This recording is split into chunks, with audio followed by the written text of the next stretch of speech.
Аслу раз выдалі мандат, не іначай, як памылкова. Такія ў людзей памылкі не наўда, але аб іх пасля размова.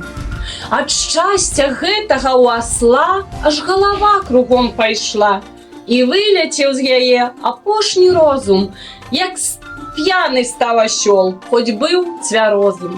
Такога ўраз задаў разумнік тону, такога шуму нарабіў, такога звону, што не спрачаліся жывёлы ані крышку і палічылі ўся асла за шышку.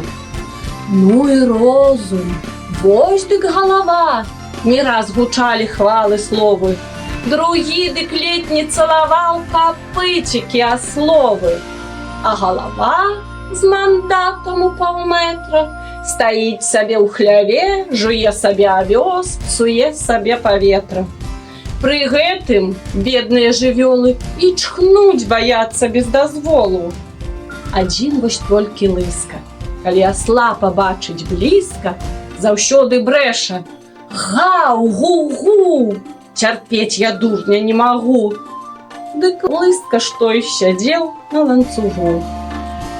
Бывае іншы раз і з нашым братам, што галаву заменьваюць мандатам. Дык мы справаджваем такіх аслоў без лішніх слоў.